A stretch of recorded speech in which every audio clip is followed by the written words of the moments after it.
আসসালামু আলাইকুম guys, this is Faisal Ahmed Shakil and welcome to my blog. আশা করি সবাই ভালো আছেন। তো গাইজ, আজকে একটা ব্লগ করতে যাচ্ছি, ইনশাল্লাহ পাশে থাকবেন। দেখা হচ্ছে ব্লগের মধ্যে। বাসার গলির এদিকে একটু ভাঙাচোরা, যার কারণে দেখালাম না।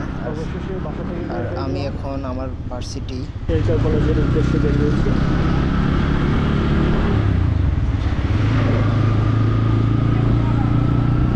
আশা করি আজকে মোটামুটি জ্যাম পাবো না, তবুও ভাগ্যের উপর দেখলাম কী হয়।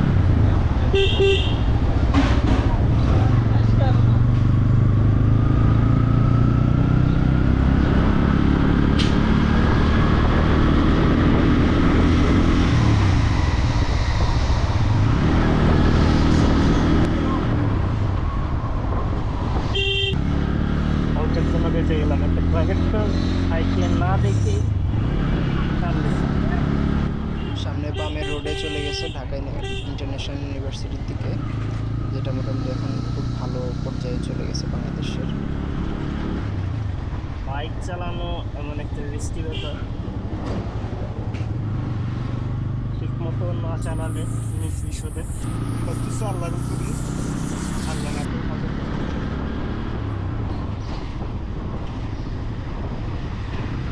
তো এই ডিসিশনটা হাতে নিয়ে আমরা ঘুরছি বাইক আমরা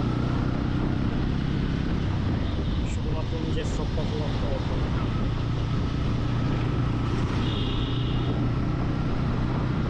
চলে আসলাম আমরা গুনাগের ইউনিভার্সিটি রোডে।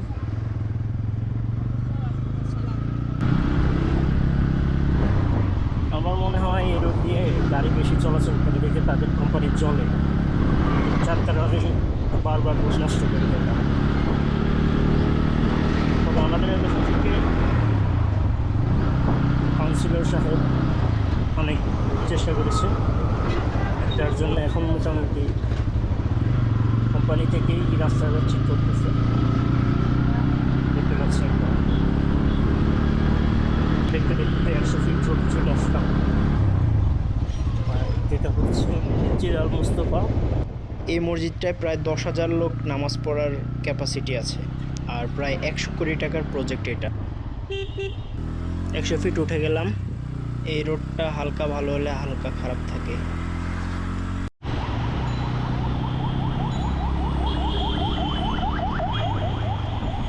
নতুন বাজারের জ্যামজট সেরে এখন গুলশানের দিকে যাচ্ছি।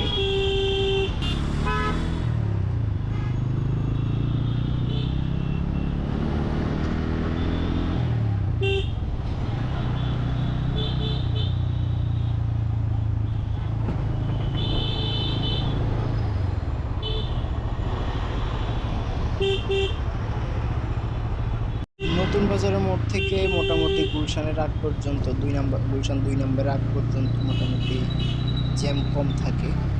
এরপর আবার গুলশান 2-এর চক্করে আবার একটু সিগন্যাল করে থাকা লাগে আর কি।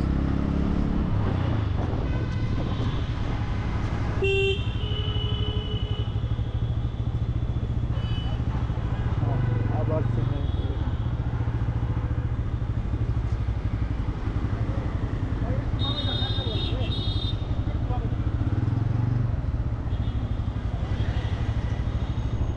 পিছন থেকে বলতেছে যে ভাই একটু ডানে যাবে, আমি একটু সিগন্যালে আগে চলে গেছিলাম, আবার দাগের পিছনে চলে আসলাম, কারণ যে কোনো সময় মামলা হয়ে যেতে পারে।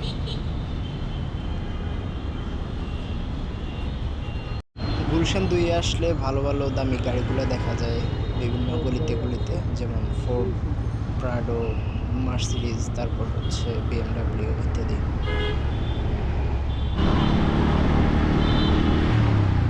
আজকে গুলশানের জায়গায় জায়গায় সিগন্যাল করতে হচ্ছে।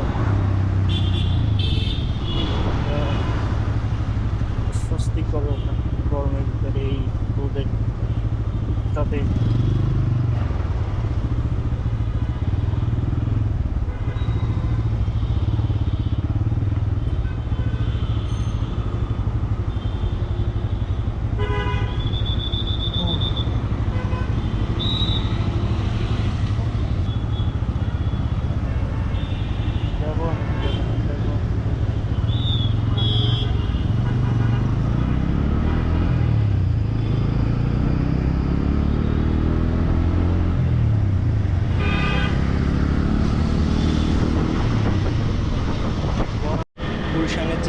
হয়ে এখন যাচ্ছি নোয়াখালীর দিকে।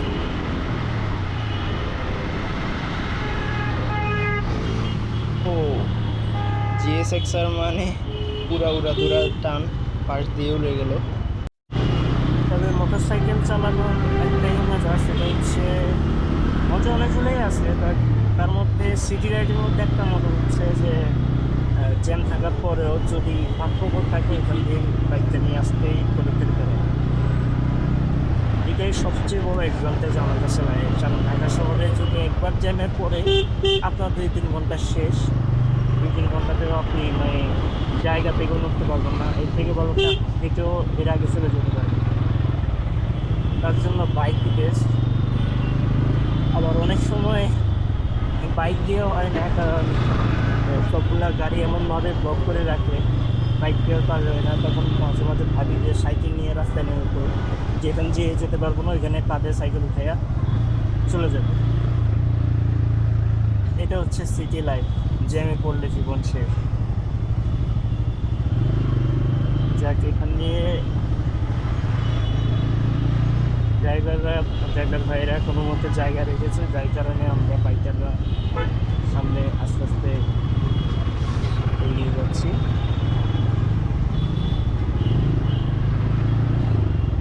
যদি জায়গা না থাকতো ওই ব্রিজের ওই মাথা থেকে, ফ্লাইওভারটা ওই মাথা থেকে এই মাথা পর্যন্ত আসা খুবই কষ্ট, তার পর্যন্ত চলে এসেছি, কিন্তু নিচে তো যাওয়ার স্কোপ দেখতে পাচ্ছি না। আশা করি জায়গা হয়ে যাবে।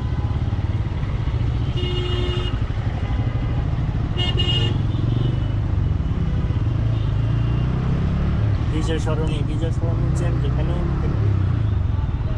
এখানে আপনার বাইক দিয়েও অনেক সময় কাজ হয়।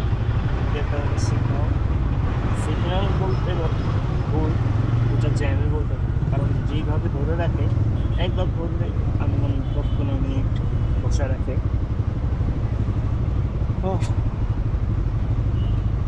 আবার পড়ে গেলাম জ্যামে। অবশেষে আবারও পার হলাম একটা বড় জ্যাম থেকে। এখানে বিজয় সরণির মোড়ে একটা বড় গাড়ি উল্টে পড়ে আছে। রাতে হয়তো উল্টাপাল্টা কিছু খাইছে, যার কারণে গাড়ি উল্টে চালাইছে।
অনেক সুন্দর করে বাইক চালানোর পরে এখানে এখন বিজয় সরণি জ্যামে পড়ে গেলাম আবার।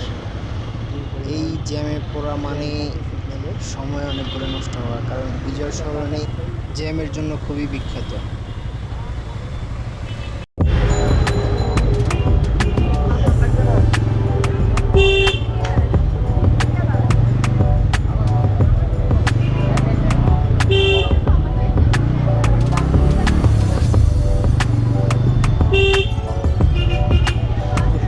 দেখলে ছাব্বিশ সালে বাইক না চালাই জ্যাম পার করার